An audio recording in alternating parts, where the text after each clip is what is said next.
Cette conférence va maintenant être enregistrée. C'est tout bon? C'est tout bon. Bien, écoutez, bonjour à tous.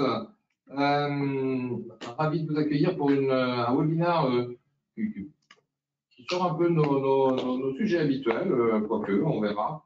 On va parler de B2B, on va parler de place de marché, et on va parler bien évidemment de sécurité, d'open banking et de ce qu'on peut faire avec. Alors, c'est vrai que ce webinaire est emblématique un petit peu d'une conjonction de trois éléments, je pense, qui arrivent aujourd'hui. Hein. Le B2B ça fait longtemps qu'il est là et qu'il est important en termes de chiffre d'affaires, en termes de volume d'affaires, mais il est en train de se transformer, de se digitaliser. Hein. On en parlait tout à l'heure, les gens ont des habitudes en tant que consommateurs privés, enfin particuliers en B2C, et ils entendent retrouver ces mêmes parcours clients, un petit peu différents, on le verra. Il y a des contraintes et des parcours qui sont nécessairement différents en B2B, mais le B2B, du coup, trouve sa place dans les stratégies des commerçants. Alors, il y a les deux mouvements, hein. Il y a des acteurs du B2B qui vont en B2C et des acteurs du B2C qui vont en B2B. Et tout cela à travers des places de marché. Places de marché, deuxième conjonction importante de ces dernières années, hein, ça fait un petit moment maintenant. Mais c'est vrai que la place de marché en B2B particulièrement apporte une certaine performance, puissance pour être présent sur des segments, des secteurs, hein, et se regrouper pour mieux toucher le consommateur. Puis l'open banking, hein, on verra qu'il est également utilisé, pratique dans ce type de solution pour offrir des services additionnels. On verra autour de la sécurité, autour du BNPL, autour des offres que peut permettre cet accès au compte. Et puis, bien évidemment, il y a le parcours de paiement. Alors, pour traiter cela, on a trois acteurs éminemment reconnus dans cet univers. Nous avons Thierry Gadan, qui est Sales and Marketing chez Iceberg. Iceberg est une solution de place de marché, on va nous en dire un petit peu plus. Denis Rousson, qui est Head of Southern Europe, GTM Partnerships, chez Stripe. Alors, Stripe est une solution de paiement bien au-delà du paiement, hein, qui remonte dans la chaîne de valeur tout un ensemble de services, hein, on le verra. Et puis Rishma Hassanali, qui est responsable des partenariats du développement fiscal chez Allianz Trade, qui nous parlera de la manière dont on peut intégrer des solutions, des parcours autour de la sécurité, de la sécurisation du paiement, de la récupération des fonds. Voilà, je vais leur laisser la parole sans plus tarder. On a beaucoup de choses à nous dire et on a un temps limité. Donc, très bon webinaire à tous.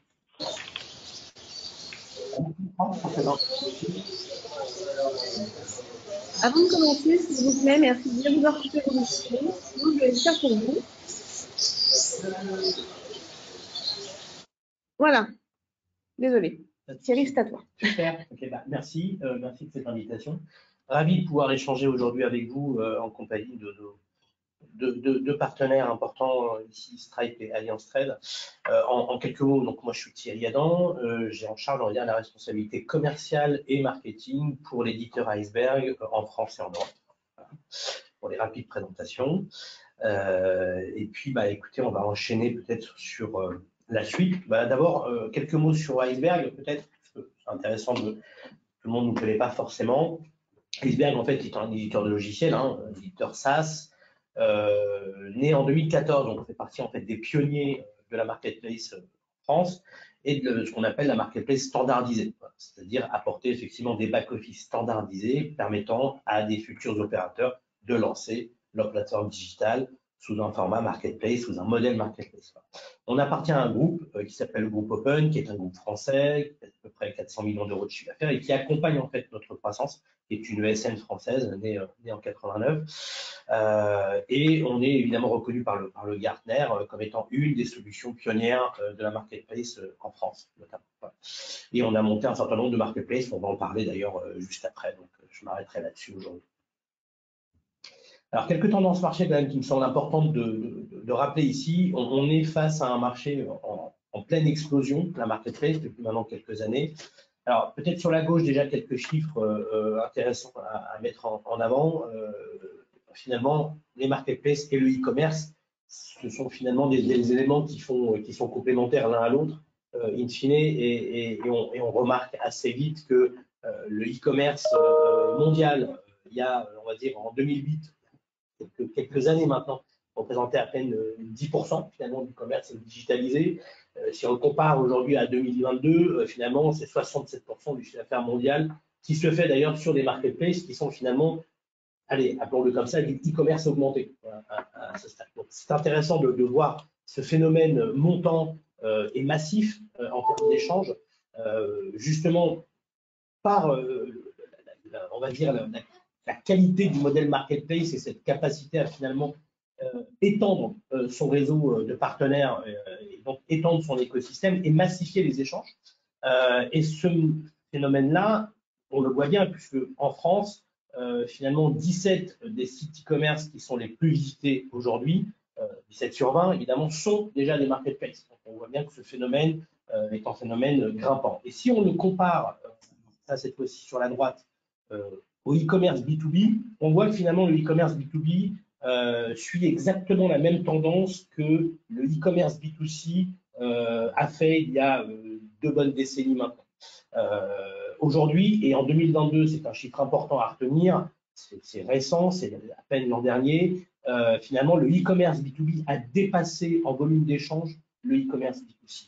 Et ça, c'est un point clé qui va montrer finalement l'engouement pareil pour les marketplaces dans quelques années, mais cette fois-ci B2B. 7 000 milliards de dollars en 2022, voilà la taille du marché mondial estimé par Frost & Sullivan. Et Gartner prédit par ailleurs que 70% finalement de ces volumes-là se feront au travers de marketplace B2B dans quelques années. Voilà. Et si on regarde le marché du financement et de l'équipement, et je laisserai évidemment notamment mes compères ici autour de ce webinaire en parler aussi largement, évidemment, ça ne peut pas se faire sans évidemment des briques de paiement qui vont être adaptées à ce type de business qui est un modèle, qui est un business B2B, qui a des automatismes, des process et des workflows qui seront largement différents de ce qu'on trouve en B2C aujourd'hui. Et alors, le modèle marketplace, alors, je ne vais pas y passer 3 heures, je vous rassure, mais par contre, je voudrais peut-être repositionner les choses pour des gens qui connaissent bien le e-commerce et peut-être qui ne connaissent pas encore bien le modèle marketplace. Donc, allez, 1 minute max là-dessus, ça sera suffisant. Le modèle e-commerce, en définition simple, c'est finalement un acteur, donc un vendeur essentiellement, qui digitalise son offre pour la mettre à disposition d'une multitude d'acheteurs. C'est ce qu'on appelle en anglais un modèle one to many, simplement. Voilà. Donc, c'est finalement offrir une capacité d'augmenter sa zone de chalandise au travers d'une plateforme digitale pour un acteur qui met son stock à disposition finalement d'une multitude d'acheteurs. Voilà. On dépasse les frontières. Super. Ça, c'est connu depuis des années. Le modèle marketplace, c'est un peu autre chose. Slide d'après. Voilà, il y a beaucoup plus. Vas-y, je m'occupe des micros. Et donc, le modèle online marketplace, c'est un peu autre chose dans le sens où on est face à ce qu'on appelle un modèle d'intermédiation. On est dans un modèle many to many. Qu'est-ce que ça signifie? Ça signifie qu'ici, au milieu. Expliquer à un papa. Oui. Par rapport au modèle. S'il vous plaît, vos micros, encore une fois, merci de bien vouloir les couper. Sinon, je m'en occupe, ce que je viens de faire. Et c'est assez désagréable pour les intervenants. Merci. Pas de souci. Donc, en fait, pour reprendre le fil de ce que je disais, le modèle online marketplace a ça de différent par rapport au modèle e-commerce, c'est que vous êtes face à un modèle d'intermédiation. Ce qui veut dire que c'est un modèle many to many dans lequel une multitude de vendeurs vont proposer des offres de produits ou de services, du reste, à une multitude d'acheteurs en face. Et au milieu, vous avez finalement ce rond jaune qui est représenté, en fait, c'est le rôle de ce qu'on appelle l'opérateur de la marketplace, c'est-à-dire c'est celui qui va organiser, qui va gouverner finalement et qui va finalement animer ce réseau de vendeurs qui commercent avec un réseau finalement d'acheteurs, que ce soit d'ailleurs des particuliers ou des professionnels. Dans un cas, c'est du B2C, dans un autre cas, c'est du B2B. Et ce qu'il faut bien retenir dans ce modèle qui est très intéressant, c'est que vous pouvez, vous, déjà être e-commerçant depuis des années et vouloir effectivement proposer dans une stratégie, par exemple, d'élargissement d'offres, la possibilité à d'autres vendeurs tiers de venir vendre sur votre propre plateforme e-commerce à l'origine, mais qui pivote vers le modèle marketplace à l'arrivée. Plein de schémas sont possibles. Et évidemment, ce schéma est très simpliste, garanti, parce qu'au milieu de ça, et ce qui gravite autour finalement de ce rond, de ce cercle jaune, c'est souvent un certain nombre de briques technologiques qui sont essentielles au fonctionnement du marketplace, dont évidemment les briques de paiement, des briques d'encaissement pour compte de tiers, dont on va largement parler dans ce webinaire. Du coup, je m'arrêterai là. J'aurais dû être. Oui, pas très bien. Alors, une solution multiple stratégie. Voilà ici un exemple, ou plutôt un extract, plus précisément, de nos références clients dans le B2C et dans le B2B, sachant que Iceberg agit aussi bien sur des plateformes B2C que B2B, que ce soit des plateformes de produits ou des plateformes de services. Et 60% quand même de notre clientèle aujourd'hui, c'est plutôt des clients B2B que B2C. Bon. Alors, c'est intéressant de voir en fait qu'il y a des scénarios d'usage très différents d'une plateforme à l'autre. On est évidemment dans le commerce de gros, notamment dans le commerce de gros, mais aussi dans le BTP, mais aussi dans l'agroalimentaire. Si on prend par exemple de l'agroalimentaire, avec une référence qui s'appelle Grand Moulin de Paris, dont la marketplace devrait sortir dans quelques mois maintenant, eh bien finalement on est face à une entreprise centenaire qui est un meunier, dont le métier originel, c'est tout simplement de fabriquer et de livrer de la farine aux boulangers et aux pâtissiers de France et de Navarre, et depuis des décennies. Et à un moment donné, ils se sont posés pour se dire, OK, mais le besoin d'un boulanger et d'un pâtissier, est-ce qu'il se limite finalement à la farine? La réponse est évidemment que non. Et donc, la stratégie d'un acteur comme ça, c'était de dire, eh ben oui, un boulanger, ça a besoin de fruits parce que ça fabrique des tartes à la fraise. Un boulanger, ça a besoin d'eau. Un boulanger, ça a besoin aussi d'équipements de type, par exemple, four à pain. Et ça va demander effectivement, notamment, la nécessité de pouvoir le financer parce que le boulanger n'achète pas forcément son four à pain cash, d'accord, puisque ce sont des matériels qui sont immobilisés et donc du coup amortissables en tant que tels. Donc tout ça finalement amène des acteurs comme ça à se dire, eh bien, je vais devenir le one-stop shop de mon marché que je connais depuis des décennies, que je pratique depuis des décennies, dans un modèle très offline, mais maintenant, je vais, on va dire, accompagner mes clients et leur offrir une plateforme dans laquelle ils vont pouvoir trouver tout ce dont ils ont besoin au quotidien pour faire fonctionner leur commerce. Voilà des exemples de B2B très concrets que l'on accompagne aujourd'hui. Après, c'est pareil, on accompagne aussi des… Alors là, on parlait de l'agroalimentaire au travers de Grand Moulin de Paris, mais on peut parler aussi de grossistes, c'est-à-dire des gens qui ont en fait des activités de négociants, tout simplement, d'achat et de revente. C'est le cas de Telenco, dans le monde, encore une fois. Alors, Telenco, comme son nom l'indique, des télécommunications. C'est un grossiste qui finalement fournit à sa clientèle, qui sont aujourd'hui des grands opérateurs en téléphonie, eh bien, toute la tripaille nécessaire, fibre optique et autres, permettant évidemment à ces grands opérateurs en téléphonie de déployer la fibre et les réseaux téléphoniques au travers de la France notamment. Et donc, c'est pareil, quand vous êtes grossiste, vous êtes confronté à différents problèmes, des problèmes d'entreposage, des problèmes de stock, des problèmes donc de prix de revient, évidemment. Et donc, l'intérêt, c'est de dire, un grossiste, à un moment donné, il a une gamme, et puis s'il étend sa gamme à n'en plus finir, il prend des risques inhérents pour son business, d'accord? Et le fait d'opérer une marketplace, il permet au contraire de faire intervenir d'autres acteurs au sein de la plateforme qui vont compléter la gamme de produits qu'il a, et donc, du coup, permettant d'offrir, encore une fois, à ses clients, une exhaustivité de produits qui est malgré tout nécessaire dans le contexte qui les occupe aujourd'hui. Oui, si je peux me permettre sur cette description des places de marché, c'est un modèle qui est très gagnant-gagnant, parce que le petit fournisseur qui va rejoindre une place de marché plus grosse, il s'affranchit aussi de frais de marketing, de communication. Il va toucher tout de suite une communauté importante qui est organisée autour de cet acteur qui a une vraie légitimité sur son marché et il va pouvoir le toucher de façon beaucoup plus facile. À l'autre bout, le client, lui, il a sur une même plateforme l'ensemble de l'offre. Je suis complètement d'accord avec toi, Bertrand, c'est-à-dire qu'en fait, c'est un modèle vertueux, on va dire, vertueux pour tous les acteurs qui vont à un moment donné agir dans une sphère donnée. Ça va donner finalement de l'audience à des petits vendeurs qui n'auraient pas accès au canal digital parce qu'ils n'ont pas non plus la taille critique pour pouvoir le faire par eux-mêmes. Ça va évidemment donner à des acteurs qui ont déjà pignon sur rue et une bonne assise sur leur marché, finalement, de devenir plus exhaustif, si je puis dire, dans tout cas l'offre qu'ils sont capables de proposer. Donc finalement, c'est bien un cercle vertueux. Et on le voit d'ailleurs dans des schémas de fonctionnement assez différents. Un autre exemple, c'est celui d'Alstom, par exemple.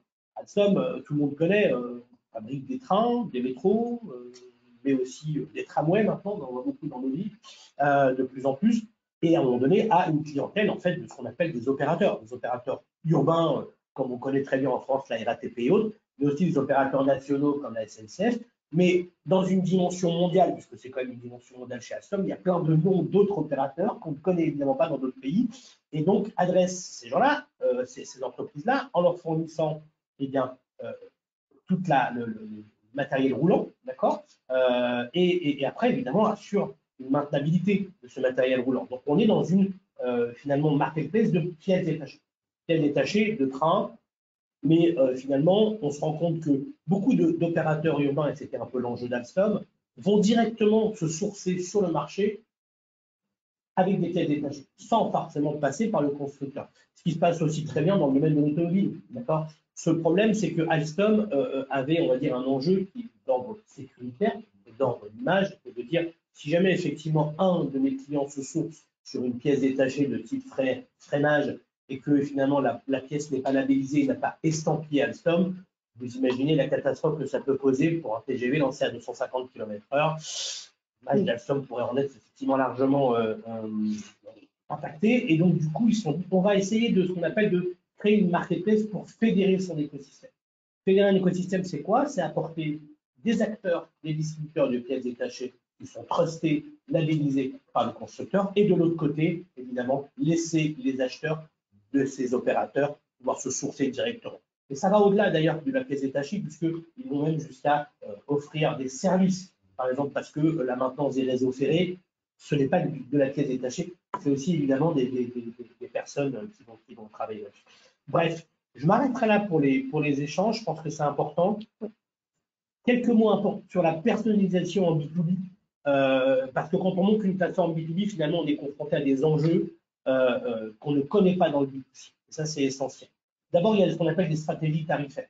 Quand on est dans le B2C, on veut pouvoir mettre en concurrence les différents acteurs et faire le choix du meilleur acteur le mieux disant. Dans le B2B, ce n'est pas forcément l'enjeu du tout. L'enjeu, c'est quand je travaille effectivement avec un fournisseur, je veux retrouver mes prix à moi que j'ai pré-négociés. Parce qu'il y a une vie avant le digital. Il y a eu des négociations de contrats. Je veux retrouver donc une stratégie tarifaire mes propres. Voilà. Donc, et trouver aussi des prix dégressifs, éventuellement, parce que si je rachète par quantité, je ne peux pas payer le même prix que pour un même packaging. C'est aussi éventuellement ce qu'on appelle de la demande de cotation, parce que, évidemment, on est confronté à des paniers moyens qui sont bien supérieurs à ce qu'on est dans le B2C, et de ce fait, eh bien, on a besoin de faire une demande de cotation avant, éventuellement, de contractualiser sur la plateforme. Donc, il faut pouvoir prévoir des interactions entre les uns et les autres, acheteurs et vendeurs, avant que la contractualisation puisse se faire. Ce n'est pas toujours des parcours sans couture, en d'autres cas. La facturation, c'est pareil. Je veux pouvoir être livré, par exemple, je passe une commande d'1 tonne de matériel, mais je veux être livré en 2 temps, 500 maintenant parce que j'ai de la place dans l'entrepôt, 500 dans un mois. Le problème, c'est comment je gère ça de manière digitale d'un point de vue facturation. Donc, il y a des enjeux derrière. Et pour finir, de la même manière, il faut pouvoir synchroniser des flux logistiques parce que, in fine, si je fais une livraison différée, il faut que je puisse le traquer de la même manière et pouvoir déclencher les livraisons au moment où c'est nécessaire, ou en tout cas où le contrat le prévoit. Tout ça, ce n'est pas quelque chose de standard. Rien n'est standard en la matière. Il faut être clair là-dessus. Et Iceberg a une force de frappe importante sur ces sujets-là, puisqu'on a une capacité d'extensibilité et de personnalisation de la plateforme que d'autres n'ont pas sur le marché. Merci Thierry. Merci encore de votre écoute et je cède la parole à Merci, vous avez été très clair et on va voir, effectivement, on va zoomer un petit peu sur cette brique paiement maintenant, avec Denis qui va nous présenter un peu Stripe et la stratégie de Stripe qui va bien au-delà du paiement. Merci, bonjour à tous, très heureux de passer une heure entouré d'experts et avec chacun d'entre vous à distance. Donc, je suis en charge des partenariats sur l'Europe du Sud. Quelques mots tout d'abord sur Stripe. Donc, Stripe est une fintech qui a été créée il y a plus de 10 ans, dont l'objet c'est de mettre à disposition de ses clients une infrastructure financière pour ce qui concerne les mouvements d'argent. Donc, nous sommes aujourd'hui 7000 dans le monde, nous sommes présents dans une cinquantaine de pays. Nous avons plus de 3 millions de clients, des clients qui vont de la start-up en passant par les ETI, digital native ou les larges entreprises traditionnelles. Et puis nous traitons plus de 800 milliards de dollars sur notre plateforme chaque année. Que dit le marché de Stripe? D'abord, un slide sur les analystes. Ici, vous avez un analyste qui positionne Stripe en tant que leader sur son marché pour différents critères et différentes raisons. Si certains d'entre vous souhaitent avoir l'étude du Forrester ou d'autres études, n'hésitez pas à vous manifester dans le chat. Ce qui est important par rapport à ce qui s'affiche à l'écran, c'est qu'effectivement, un des critères qui positionne Stripe en tant que leader, c'est le critère de la marketplace et de la plateforme. Si maintenant, toujours par rapport au marché, on s'intéresse à ce que disent nos clients, sur le slide suivant, avancer encore. Voilà, vous voyez que 75 des 100 premières marketplaces dans le monde sont des clients de Stripe. Et pour enfin vous dire quelques mots sur cette infrastructure financière, sur le slide suivant, vous avez à la fois, comme il a été dit précédemment, le traitement des paiements, l'optimisation des paiements sur le taux d'autorisation, le taux de conversion, tout ce qui va être la gestion de la fraude, tout ce qui va être la gestion des taxes, et bien sûr, on l'a dit précédemment, la gestion des factures, la capacité de mettre en place de l'abonnement, et puis, parce qu'on parlait tout à l'heure d'open banking, la possibilité d'avoir de la finance embarquée sur les sites e-commerce ou marketplace, à savoir du buy now pay later, ou on verra tout à l'heure l'émission de cartes. Et aujourd'hui, ce qui va vous intéresser, c'est les raisons pour lesquelles, que ce soit des analystes, que ce soit des clients, les gens ont choisi d'utiliser Stripe pour leur marketplace et en particulier pour leur marketplace en B2B. Donc j'ai retenu et je vais vous partager 6 raisons essentielles. La première, elle paraît évidente, c'est la croissance du revenu. La seconde, c'est la capacité à simplifier le management et la gestion de leur marketplace. Ensuite, puisqu'on veut démarrer sur un marché domestique et vouloir avoir de la croissance à l'international, c'est faciliter l'expansion géographique sur de nouveaux marchés. Vous avez bien sûr la mise en place de nouveaux services pour aller chercher du revenu additionnel et de la marge associée. La capacité à attirer et à retenir des marchands, on verra que l'incidence est parfois plus importante que celle d'attirer et de retenir des acheteurs potentiels. Et enfin, le tout, parce que ce n'est pas l'objet d'une marketplace, dans le respect de la conformité réglementaire et en diminuant les risques. C'est important de cet aspect-là parce qu'on le voit, la conformité devient tellement complexe, tellement source de coûts que quand il y a un opérateur qui prend en charge ce point-là, le commerçant et la place du marché indépendant sont extrêmement soulagés. C'est un sujet sérieux, vital, on parle d'argent, donc effectivement c'est très réglementé. Alors si je détaille maintenant ces 6 points, le premier, l'augmentation des revenus. Donc il est une évidence que sur une marketplace de B2C, je vais mettre en place le module de paiement. Il n'est pas forcément évident sur une marketplace de B2B de mettre en place des paiements. Je pourrais me satisfaire simplement de pouvoir avoir des commandes. Alors pourquoi mettre en place un module, des modules de paiement ou de financement sur une marketplace B2B?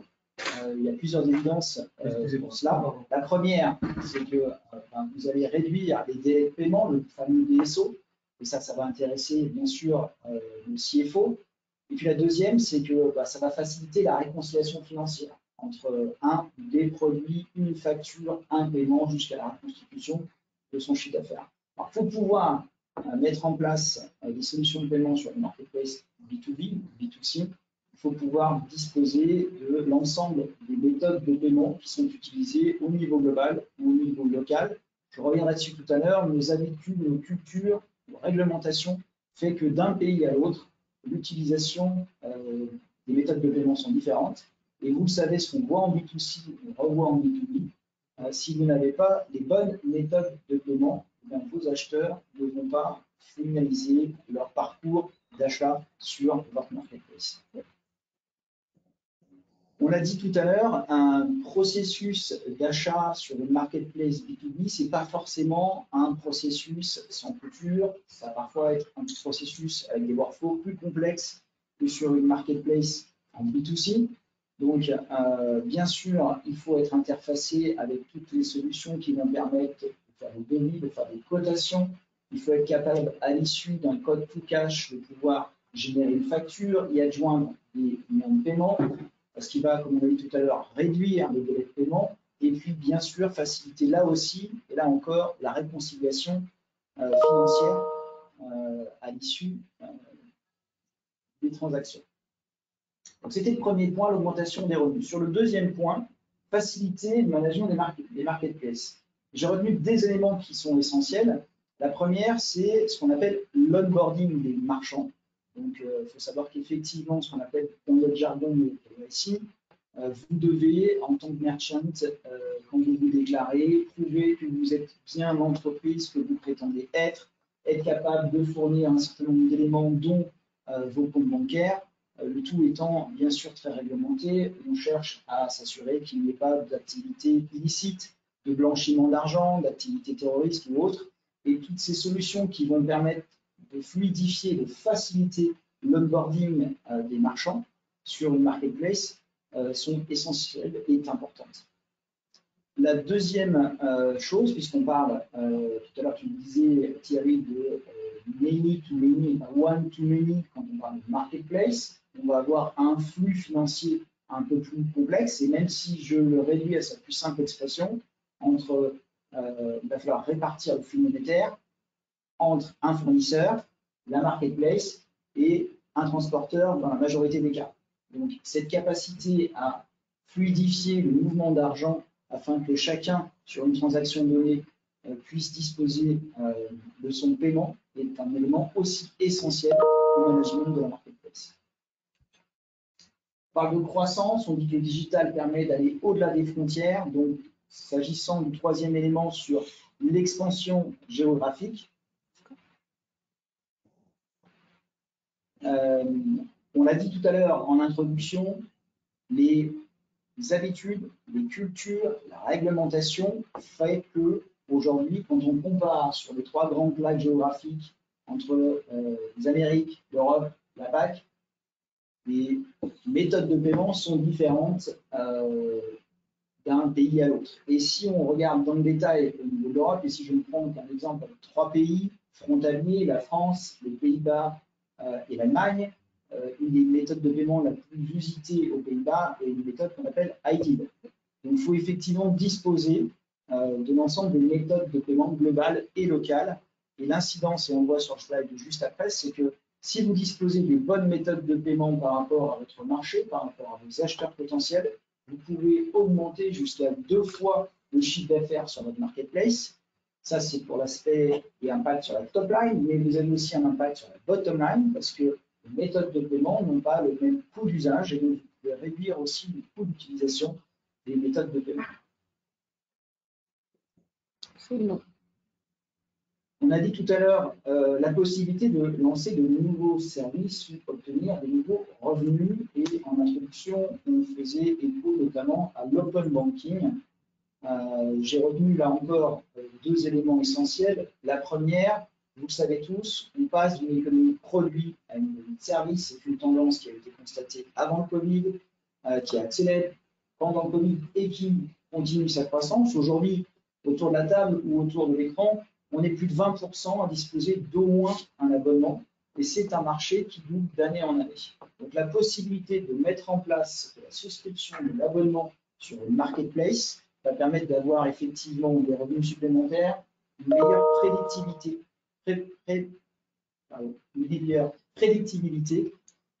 au niveau de ces revenus. Ça, c'est un premier élément. Le deuxième élément, toujours relatif à l'open banking, c'est la possibilité de mettre à disposition de l'émission de cartes, donc de cartes de paiement, de cartes corporate. Ce sont des cartes qui vont être totalement personnalisables au niveau du look and feel, et ce sont surtout des cartes qui vont être paramétrables au niveau de leur usage. Vous pouvez paramétrer le jour, vous pouvez paramétrer les sommes, vous pouvez paramétrer l'usage des fournisseurs auxquels la carte peut servir. Et à chaque fois que ces cartes vont être utilisées, à chaque fois que vous allez avoir une conversion, il va y avoir un rétro-fees auprès de l'émetteur de la carte. Donc c'est une possibilité, là encore, d'accroître ses revenus lorsqu'on est une marketplace. Ça permet de préciser un peu le statut de Stripe. Hein. Vous êtes acquéreur, évidemment, vous restez régulé à ce titre. Et cela vous permet effectivement de proposer un certain nombre de services traditionnellement accordés aux banques traditionnelles. Voilà. Et puisqu'on parle de monnaie digitale, il est évident que quand on parle de cartes, il s'agit à la fois de cartes physiques, mais des cartes virtuelles aussi, et des wallets.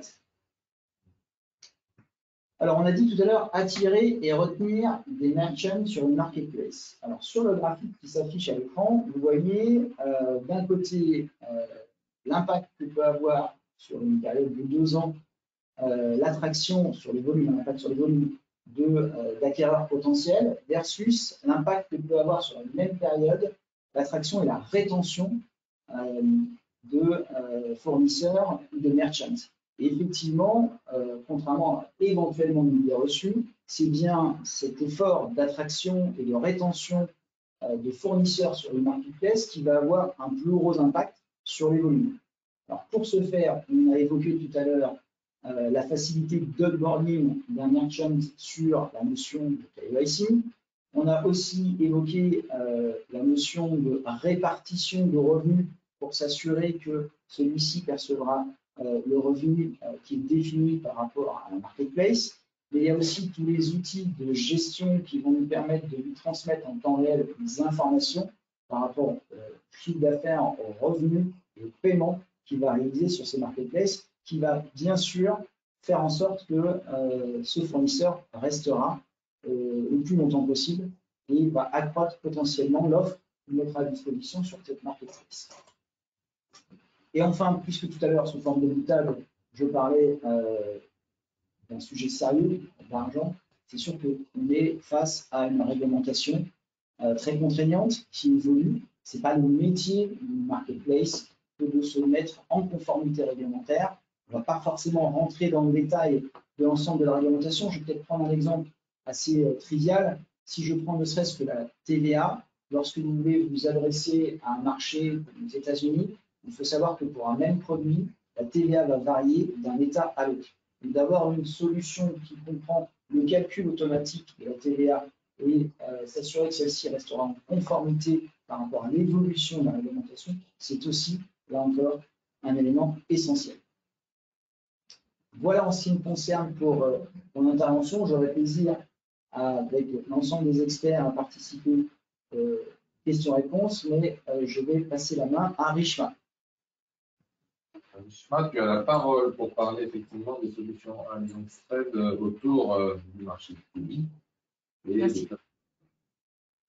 Donc Allianz Trade, on est le leader mondial de l'assurance crédit, un assureur innovant, puisque nous sommes aujourd'hui compagnie de ce monde qui est en train de se digitaliser.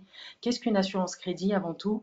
Il s'agit pour nous de proposer une assurance qui permet à nos assurés de se prémunir contre le risque que présente le crédit interentreprise. Et avant tout, qu'est-ce que le crédit? Il s'agit pour nous pour un vendeur d'accorder des délais de règlement à son acheteur. Lorsqu'on dit délai de règlement, dit risque d'impayé, et c'est là que nous intervenons pour lui apporter une solution d'assurance pour se prémunir contre ce type de risque. C'est d'ailleurs le premier moyen de financement des entreprises en France, puisque le premier moyen étant d'accorder à son acheteur des délais de règlement. Pour rappel, l'année dernière, nous avons enregistré 42 000 entreprises qui ont fait faillite en France. Et d'autant plus, ce besoin d'être assuré crédit est de plus en plus imminent aujourd'hui, au vu du contexte économique face auquel nous faisons face. Nous apportons donc depuis plus d'un siècle, nous aidons les entreprises à anticiper le risque de crédit pour leur apporter des décisions de crédit éclairés pour qu'à leur tour, ils puissent prendre des décisions mesurées compte à leurs créances commerciales face à leurs acheteurs. Sur la slide d'après, on peut voir les 3 services qu'inclut notre solution d'assurance crédit. Nous allons avoir une solution de prévention de risque de crédit, le recouvrement des impayés et l'indemnisation de ces créances qui ne seront pas recouvrées. La prévention de risque de crédit se fait grâce à notre équipe d'analystes qui sont mobilisés sur le terrain pour collecter des informations financières au quotidien auprès des entreprises et ce qui nous sert de base à notre modèle de scoring. Ce modèle de scoring lui-même est ensuite alimenté par des datas additionnelles qui nous permet aujourd'hui de monitorer plus de 80 millions d'entreprises dans le monde. La gestion du recouvrement donc, se fait par notre équipe d'experts. Donc à partir du moment où notre assuré nous indique des retards de paiement ou un impayé, nous avons une équipe d'experts qui intervient et qui fait le recouvrement à la place de notre assuré.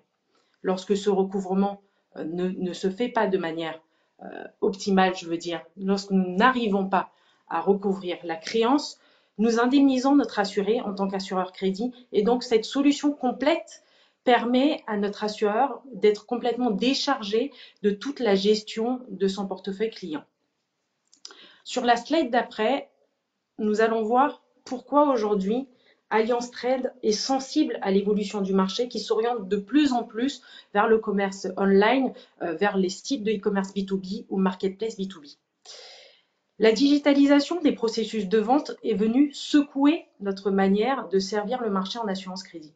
Donc on s'est jusqu'à présent orienté et fait tous nos efforts vers des solutions traditionnelles, classiques, mais qui s'orientaient davantage vers des grandes entreprises.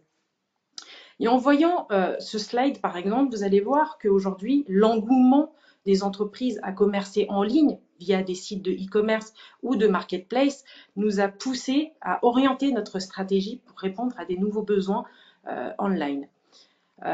Naturellement, la typologie de clientèle est légèrement différente, se décale un peu par rapport à des grandes entreprises que nous avons connues jusqu'à présent. Bien sûr, les deux sont concernés, mais on s'est rapidement rendu compte que ces modèles digitalisés sont plus sensibles auprès des entreprises de petite et moyenne taille. Donc, nous avons orienté tous nos efforts vers ces entreprises-là qui commercent en ligne, qui sont sensibles à l'automatisation des flux, au pilotage des solutions d'assurance crédit directement au sein de leurs interfaces web. Lorsqu'on regarde ce slide, ça explique naturellement pourquoi on s'oriente vers ce type d'acteurs et ce type de solutions totalement digitalisées.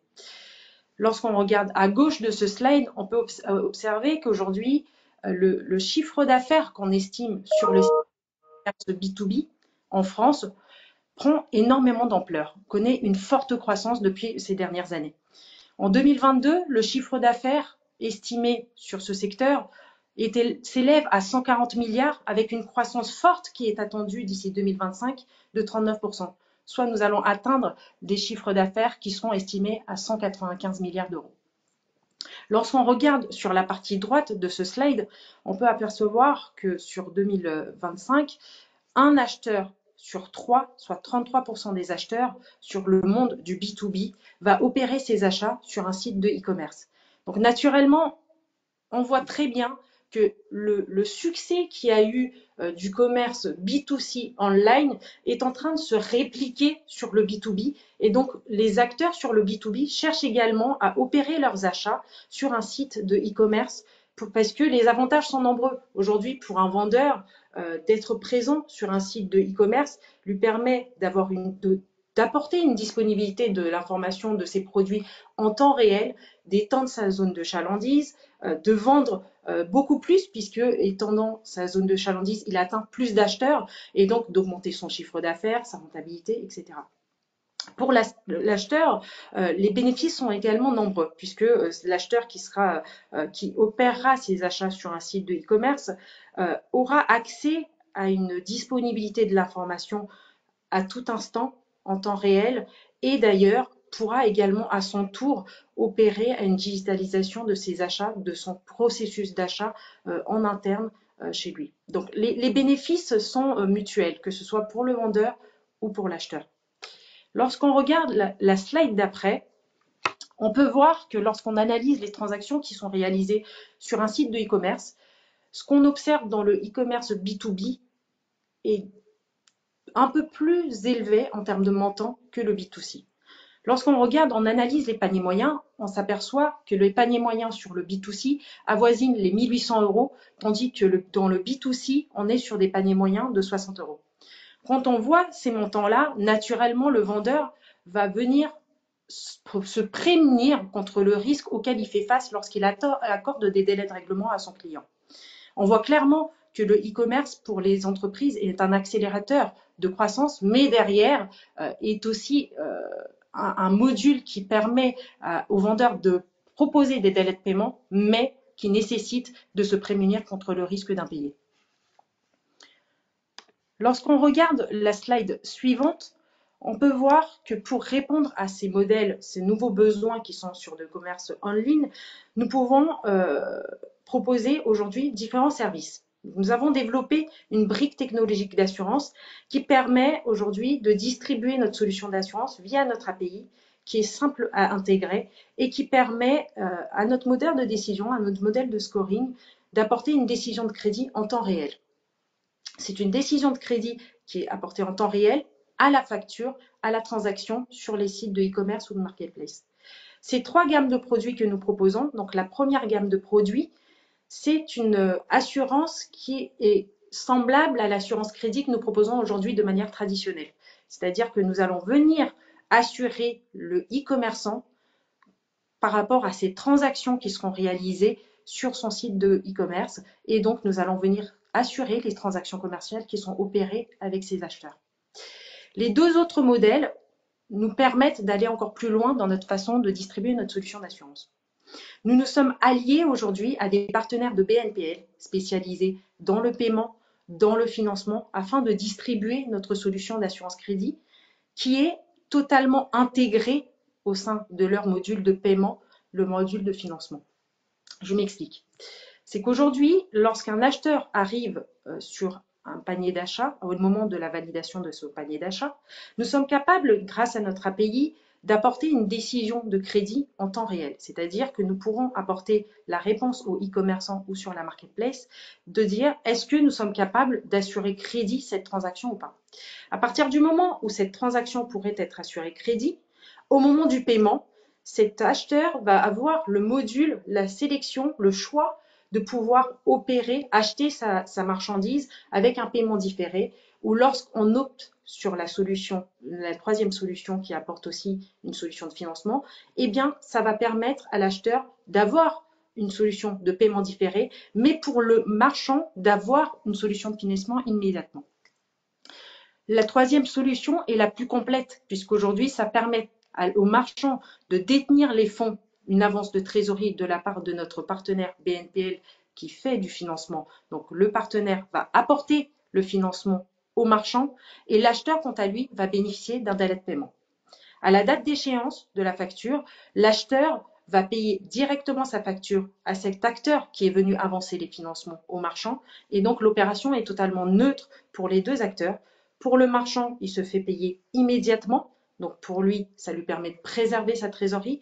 Et pour l'acheteur, quant à lui, ça lui permet d'optimiser son besoin de fonds de roulement puisqu'il aura accès à des délais de paiement et donc qui pourra monitorer en interne. Donc ces 3 produits sont complètement ajustés selon le besoin que nous voyons de la part de notre assuré. Une question. Oui. Slide, juste une précision. L'estimation du risque est faite donc en temps réel, c'est-à-dire que la page de paiement sera personnalisée en fonction de cette analyse, c'est ça hein, Exactement. Tout à fait. Tout à fait. D'accord. C'est tout le but de développer 3 types de services, de pouvoir nous ajuster au mieux aux besoins, dans la mesure de bien sûr ce qui est possible de faire, de nous ajuster au plus proche du besoin de nos assurés. C'est-à-dire qu'aujourd'hui, si cet assuré cherche une solution de paiement assuré crédit juste pour apporter des délais de paiement à son acheteur, on est capable de le faire.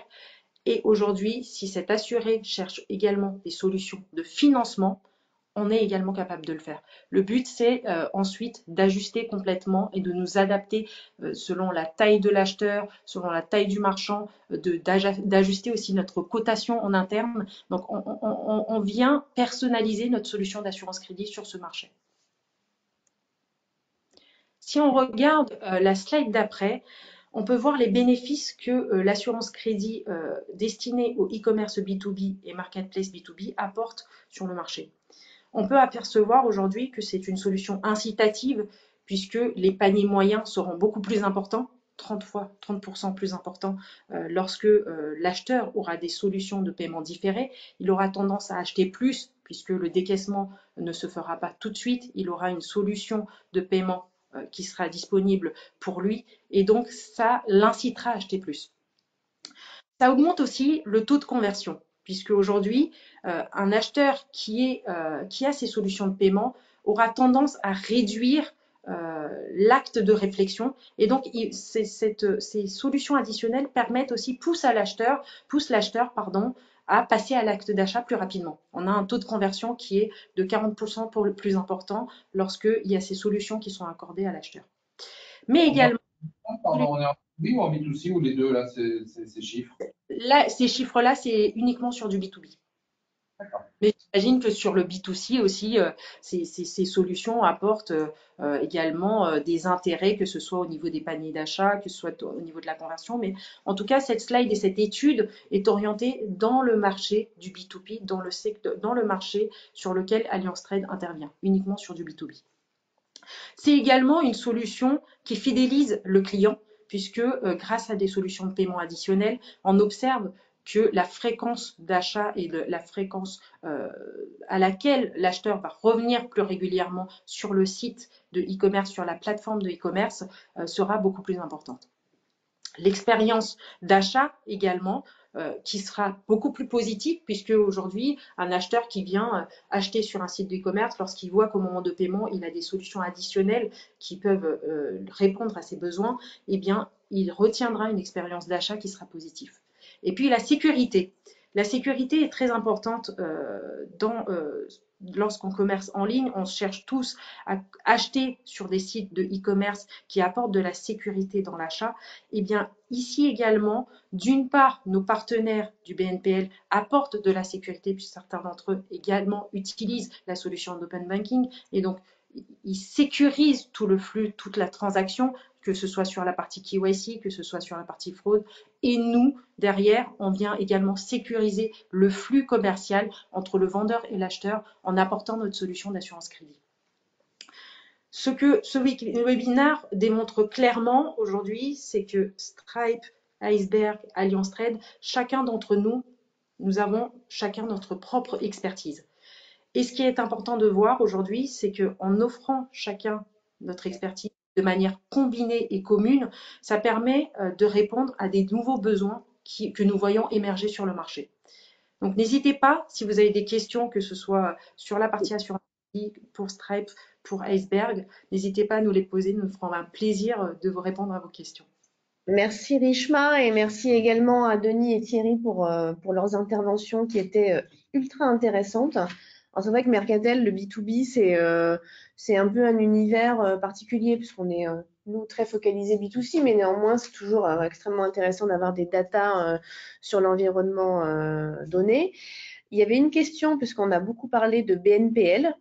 Et notamment, il y a une question, alors qui est plus pour Stripe, mais chacun d'entre vous pourra apporter également son point de vue, c'est quelle est votre vision du BNPL dans le B2B, particulièrement chez Stripe, mais ça n'empêche pas Allianz Trade et éventuellement Iceberg d'avoir un avis sur la question.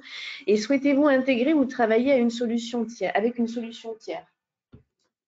Alors, le BNPL, on n'a pas une vision particulièrement dédiée au B2B. Le BNPL, on l'embrasse, que ce soit en B2C ou en B2B. Aujourd'hui, on a des intégrations directes avec des solutions globales de BNPL en B2C. On donne la possibilité, au fur et à mesure qu'on a fait évoluer notre API, à des solutions plus locales de Buy Now Pay Later de s'intégrer aussi facilement que des solutions globales.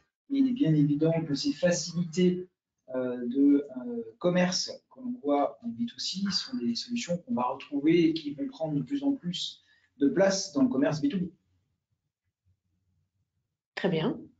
Merci pour cette analyse. Est-ce que d'aventure, Thierry, tu aurais un complément ou pas? Je n'ai rien à ajouter là-dessus, ça me paraît clair. Donc, non seulement c'est clair, mais en plus tu valides. Ouais, totalement. Absolument. Mais après, les solutions de BNPL, dans la trilogie qu'on en a aujourd'hui, là, entre un prestataire de paiement, un prestataire de place de marché, un prestataire d'assurance, la solution de BNPL, elle peut se situer, elle peut être amenée par l'un ou l'autre des acteurs, non, j'imagine. Oui, totalement. Nous, en fait, le choix du client, il est ouvert. Il est pas, parce que là, je vois sur les schémas, tu parles d'un partenariat avec Pledge et Alliance Trade. J'imagine qu'il y a tout un tas d'autres acteurs qui peuvent également. Exactement, tout à fait. C'est que les solutions de BNPL, donc pour répondre à la première question, dans l'environnement du B2B, comme je l'ai dit tout à l'heure, il n'y a que des avantages à proposer ces solutions-là. BNPL veut dire paiement différé, hein, bien sûr, et donc ça peut être moyennant un financement, une solution de financement, moyennant une solution de paiement. Et donc, les avantages sont très nombreux lorsqu'on regarde dans le monde du B2B. D'autant plus que tous les vendeurs, en général, sont habitués à apporter des délais de règlement à leurs clients. Et donc là, c'est des solutions qui sécurisent ces délais de paiement, moyennant, comme je l'ai dit tout à l'heure, financement ou juste l'assurance crédit. Et pour répondre à la deuxième question, de se dire, est-ce que nous sommes intéressés pour des acteurs qui apportent ce type de solution pour travailler avec eux? Bien sûr que oui. C'est d'ailleurs la raison pour laquelle nous orientons tout notre effort et notre stratégie de distribution vers des nouvelles solutions qui nous permettent aussi, à travers d'autres acteurs, donc que ce soit Pledge, Fintecture, qui est notre partenaire sur la partie paiement différé. Nous avons aussi d'autres partenariats pour pouvoir développer ces solutions. Parfait. Alors, Christian faisait la remarque que le BNPL, enfin le niveau de risque du BNPL n'était pas du tout le même en fonction du B2B, du B2C. Donc c'est tout à fait vrai. Déjà, les montants ne sont pas les mêmes. Hein. Non. Donc, et puis dans le B2C, le BNPL, il peut se résumer à 3 fois son frais, hein, en fait, en gros, hein, donc c'est pas du tout les mêmes enjeux. Je pense que les enjeux sont pas comparables quand on parle de BNPL en B2C que B2B en règle générale. C'est pas le même sujet, même si ça porte la même terminologie. À l'arrivée, c'est pas le même sujet. Bon, nous, en fait, pourquoi je disais que j'étais entièrement d'accord avec Denis, non pas parce que je pense qu'il a dit des choses pertinentes, ça c'est sûr, mais au-delà de ça, parce que nous, en fait, on est relativement agnostique par rapport en fait à la solution de paiement qui va venir se connecter à la plateforme. Ce qu'on va faire, nous, c'est surtout gérer des workflows, d'accord, s'assurer effectivement d'avoir stocké sur notre plateforme tous les éléments de type KYC et autres qui vont être nécessaires ensuite, je dirais, à la solution de paiement, de vérifier, comme le disait Denis, parce que je ne suis pas un border qui est en train de financer le terrorisme ou je ne sais quoi d'autre. Voilà, donc il y a des éléments qui sont d'ordre, je dirais, réglementaire, qu'il faut pouvoir assurer. Pour autant, derrière, ensuite, c'est les solutions de paiement qui vont apporter réellement leur valeur ajoutée. Et quand je dis les solutions de paiement, c'est évidemment Stripe, c'est évidemment Alliance Trade, qui sont tous deux des partenaires qui ne sont pas absolument pas du tout théoriques. C'est-à-dire que ce qu'on est en train de faire aujourd'hui, il y a déjà des solutions marketplace qui tournent sur de l'iceberg et qui ont effectivement comme brique de paiement Stripe, par ailleurs. Une en cours d'ailleurs également avec Alliance Trade, dont on ne citera pas le nom aujourd'hui, on n'a pas trop le droit, mais c'est pas grave. Un projet en cours qui va sortir avec donc la plateforme iceberg associée à l'assurance crédit d'Alliance Trade. Donc on est vraiment en marche, c'est-à-dire que le mouvement est en marche, les entreprises sont là, elles attendent réellement de pouvoir apporter la spontanéité, je dirais la rapidité d'exécution d'un paiement ou on va dire d'une créance qui serait évidemment prise en charge, assurée par Alliance Trade. Même parfois, c'est pas le sujet du jour, mais proposer même des financements en ligne. Aujourd'hui, on en est là, permettant évidemment de faire de la location longue durée au travers d'une plateforme, de faire de la location avec option d'achat ou simplement du crédit à la consommation, mais dans un environnement B2B, c'est exactement des choses. Et ce qui est important, encore une fois, c'est de pouvoir donner une immédiateté, quand c'est possible, dans la réponse à la demande client. C'est ça qui est aujourd'hui un enjeu, enfin, à mon sens, pas que, mais c'est un des enjeux, effectivement, du paiement en ligne demain. Oui. Aidé nécessairement par les API et toutes ces notions d'open banking qui permettent d'accéder directement à des informations et d'avoir des réponses beaucoup plus rapide. Écoutez, merci beaucoup. Est-ce que, comme on est en petit comité, est-ce que un des participants souhaiterait éventuellement intervenir, poser une question, faire part d'une remarque? On est encore dans les temps. Allez, on avait prévu de finir à 10h30, mais on peut se laisser 5 minutes de plus. Sinon, on lèvera la session. 1, 2, 3. Je pense que la réponse, c'est que personne ne veut prendre la parole. Écoutez, merci beaucoup. Merci aux 3 intervenants. Ça nous a fait plaisir de vous avoir avec nous ce matin. On espère que pour les participants, vous avez appris plein de choses passionnantes. Vous aurez bien entendu accès au replay et aux différents supports. Et on vous mettra également les coordonnées des intervenants dans le mail d'accompagnement pour que vous puissiez après prendre contact avec eux sans l'intermédiaire de Mercatel. Eh bien, écoutez, merci à tous. Excellente journée. Bonne journée. Bonne journée. Et à très bientôt. Merci, au revoir. Ciao. Allez, au revoir. Au revoir. Journée.